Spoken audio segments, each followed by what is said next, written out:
In today's video I'm going to show you guys how to fix these wash patches that I have here in the background.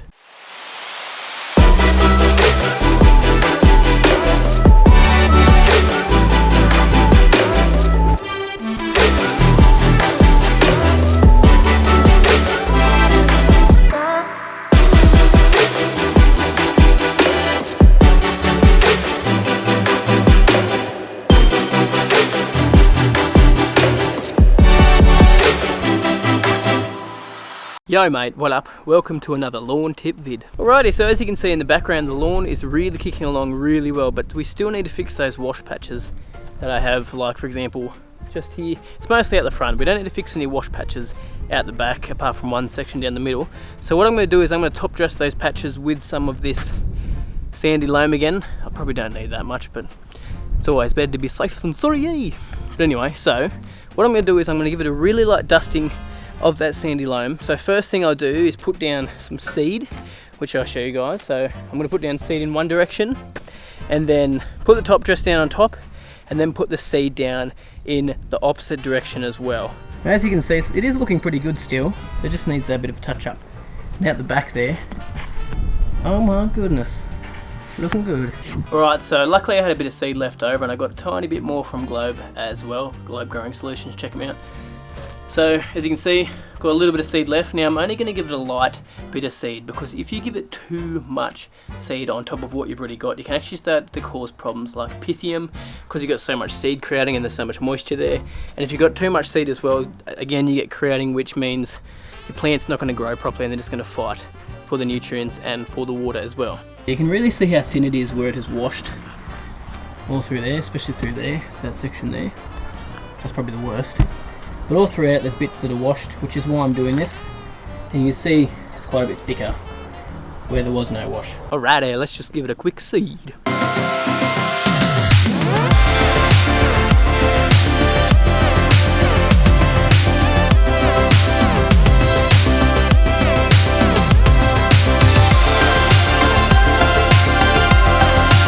Alrighty, so that's the front seeded just over once. Now I gave it a light seeding. Now I did actually, if you saw in that little thing I just did there, little video, that's what it was, I actually just put some out by hand in the really thin spots, just put a little bit extra out there, but the rest of it I just gave a little light amount of seed. Now I'll do the back as well afterwards. I'm not going to top dress the back though. I'm just going to put a light dusting out and maybe slightly top dress some of the areas that need it, but it's mostly for the front because of the way that the actual yard slopes down. So now we're just going to top dress. So I've got this soil here, like I said, got the wheelbarrows out, and I'm just going to give it a really light dusting. So like under 5mm in thickness of it. Might get 5mm, it just depends on how much rubs in to the actual seed that we've already got there. I'll give it a test and see how it turns out. So there is a little bit of a technique to this top dressing. So I'll show you how I do the technique. I'll put an overlay just here. But basically what you need to do is give it a really light dusting and flick it across the yard, because you can't put it in piles and then spread it out. Otherwise you're going to squish that seed that you already have there. So we're trying not to trample on it as much as we can, not to put too much traffic on there and stress, and really just get a quick job done so that we actually get better results in the long run. Is that Steve Irwin? Crikey. See how it all just drops down in there and lets the actual grass on top still stick up? I'll have to broom it through as well. I won't use the actual lawn level, I'll broom it just to be safe. Alright, so that's all the brushing done now, so I'm going to give it another quick overseed. Just a really light one on top, and then I'm going to roll it in with the roller, but I don't have the roller today, so I'm going to use the rover just to roll it in.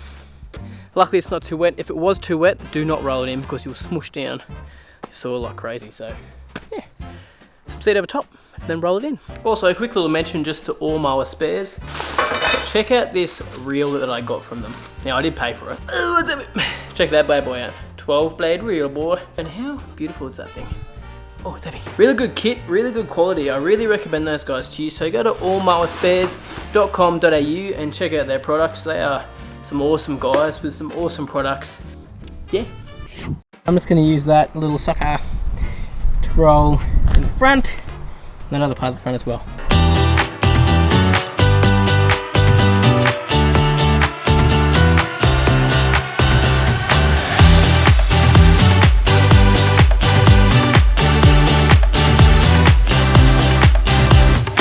Alrighty, all rolled in and done. So as you can see, the back's dropped up pretty well as well.